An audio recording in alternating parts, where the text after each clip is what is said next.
Yeah. Well, without investment, we're projecting 6. I thought you were joking. Did you profit? $1 million. We use the best ingredients. What's up, guys? Hey, to see ya. When game day came on the show, the timing. Organic almonds from Spain for our almond milks. A blend. Number 5, breathometer. The breathometer is a device that claims to be able to measure blood alcohol concentration by having the user install a widget on their smartphone and then allowing the device to perform the necessary calculations on its own. I'm asking for $250,000 for 10% equity stake in my company. You're at a dinner party, or maybe even a tailgate. We're at a local bar with some friends, having some champagne. Yeah. Well, I thought you were joking. Damon doesn't like champagne, so I'll take his. Host totally doesn't. Pitching to the Sharks. The user is required to install the widget in order for the device to measure BAC. A young entrepreneur by the name of Charles Michael Yim joined the group in 2013 and pitched his concept to the panel of judges at that time. Yim and the multi-billionaire businessman Mark Cuban came to a deal in which Cuban would spend $1 million. Diligence, and we uphold our side. We're in the clear. should I? Sure, feel free to come up. And if she doesn't pass, If I can't, you already have your answer. So, go ahead and breathe into this hole right there. that would be legal. Yeah, you're legal. It's funny as you mentioned that there's also another. In exchange for a 30% ownership stake in the company. Yim would receive the remaining 70% of the company's ownership.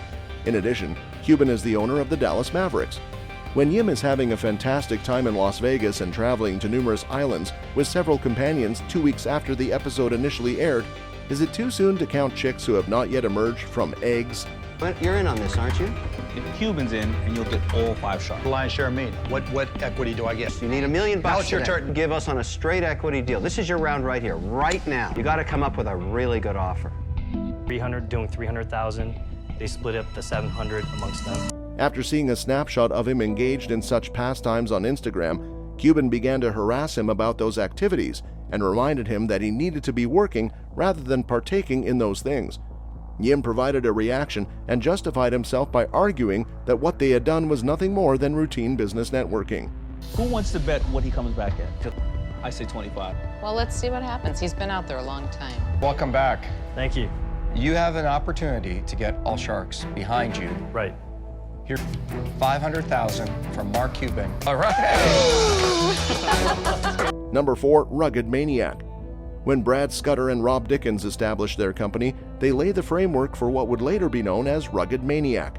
Both of them had previously worked in the legal field as attorneys. I didn't even know you existed, but I know about your competitor. How are you different than that? We're different at 25 obstacles over 3 miles, so it's more about the obstacles general public than something like a 12-mile course. Are you saying this is a Oh, I could handle the 12 miles. It's this little short. Well, we get people of all shapes and sizes at our events, truly, from... Because of the lightning-fast obstacle course that the company offers, it has established a strong reputation in the sector. The course includes muddy slides, tunnels, fire pits, and massive scaling walls. They came to the attention of the producers of Shark Tank, who promptly extended an invitation for them to take part in the show. Festival. Pump, pound, puke, right? Yeah. So, what are sales going to be this year? This And how many courses? 20 cities nationwide. Did you profit? $1 million. Without investment, we're projecting 6.5. Talk about the industry. You know, what's the difference? So basically, you've got Warrior Dash 5K, Tough Mudder, 12-mile. And why? In spite of this, in the end, they came to the conclusion that they should take advantage of the opportunity to show their paintings. This was the case despite the fact that 2 attorneys had earlier refused to allow them to do so. Mark Cuban informed them of a substantial investment while they were in the middle of the show. Already challenging, having another agenda, and no matter what, I would be screwed working with you. I wouldn't trust. Okay. Thank you for your consideration. You know, funny out here, I thought, what good-looking guys. Man, they looked the part. What a great video. Either way, I'm in. Well, guys, you have We have an offer. you have an offer on the table. Yes. No, let me make you an offer higher than what you want. Oh, yeah, of course. Anyone else want to throw an offer in the ring? Concern is that you want us to focus all our energies on one. No, it's not that. It's the 2. You're overvaluing the other business. And not long after they had presented their ideas. In exchange for it, he first offered them $1.5 million.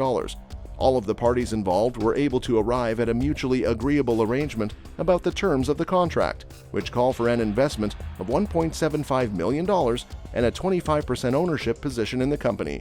25% of Sure what there is to discuss, Mark. Yeah, Mark made the same as your initial. The dead weight right here and go back to your initial offer. I don't think they're going to take either offer. Distinct offers.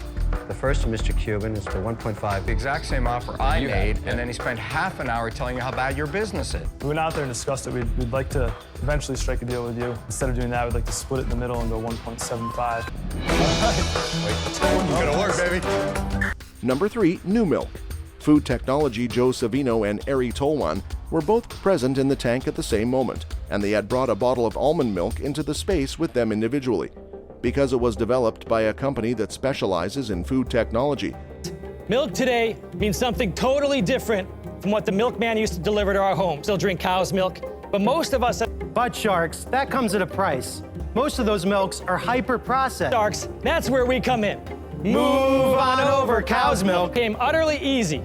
Introducing, we use the best ingredients. Organic almonds from Spain for our almond milks. A blend Without the mess or the fuss. We're on a mission to bring plant-based diets. So Sharks, I just have one question.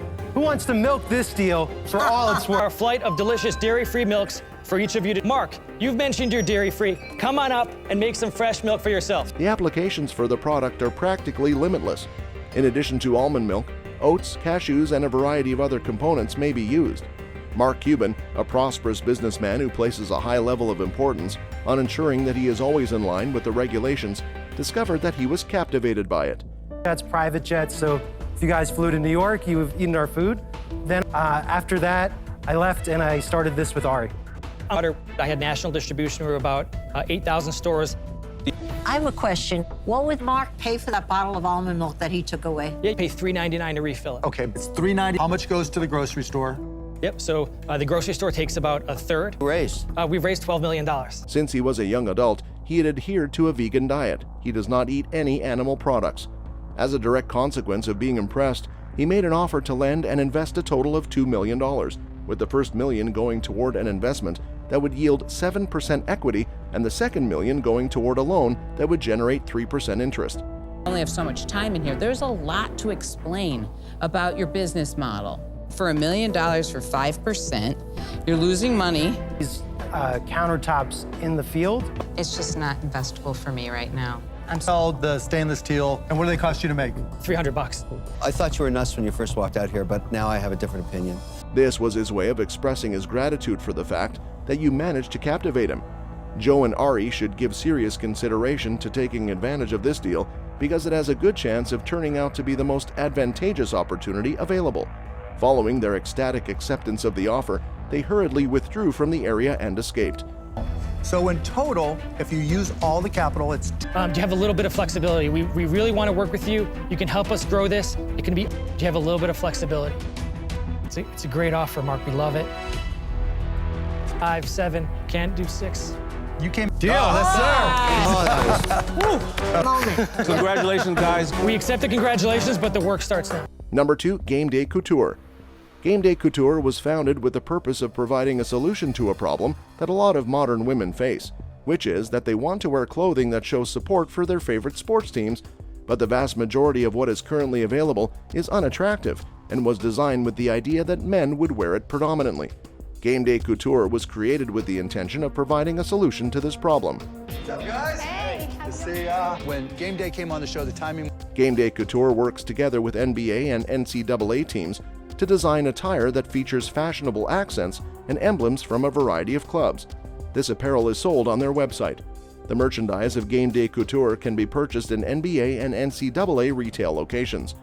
Cuban's club, the Dallas Mavericks, needed its own apparel line in order for him to be able to contribute $100,000 in 2014.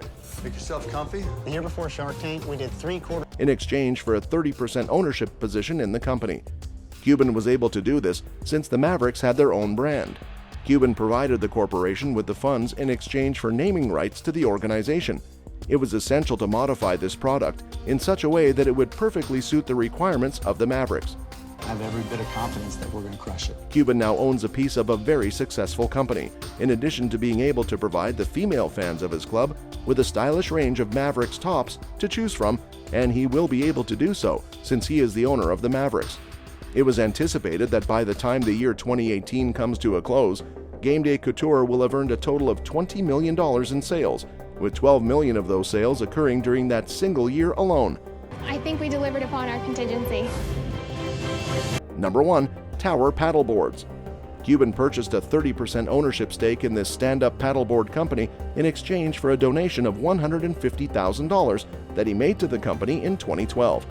In an interview with Inc.com that took place about 3 years ago, he admitted that one of his favorite investments from Shark Tank was a company called Tower Paddleboards. After some time had passed, the proprietor of the company, Stefan Arstol, stand-up paddleboarding is absolutely exploding. Every river and every lake in the world is so easy. You can do it with your friends, you can do it with your child, you can even do it with your dog. Revealed to Success magazine that he had utilized the majority of the initial investment to repay a loan in the amount of $100,000. The loan had been taken out initially. After realizing that the appearance on Shark Tank had quickly generated $60,000 in orders, Cuban asked Arstol for a dividend check in the amount of $50,000, which Arstol subsequently paid. Cuban received a total of $100,000 from the investment. I'm an internet marketing expert with about 12 years now. It's going to be if you tell me it's zero, because I don't believe you. Really think that none of us up here have guys like I do too. I can't hear another word. Okay. Again, it doesn't mean he's a bad presenter. As a consequence of this, the first investment that Cuban made in Tower Paddleboards did not result in the expansion of the company. However, Arstol stated that it established a relationship between him and Cuban, which resulted in Cuban providing a vital loan of $300,000 to the business in 2013, when the company was unable to acquire money from any other source. $150,000. Any future companies, so that I don't build this for you and then you take the money and run. To go to 25%. Same deal. And so you just got to make it just. I'm not going to sit here and get into the back and forth. Arstol said that Cuban's loan was the only source of funding available to the company at the time. The return on investment that Cuban had anticipated for his capital contribution to the company was far more than expected.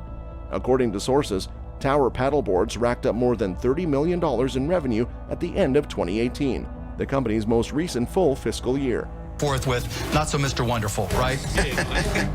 Did you see that coming? I didn't see that coming. That's a generous offer. But you know what? It's the way I played it. You know, you bought his brain. That's all for today, folks. We hope to see you soon.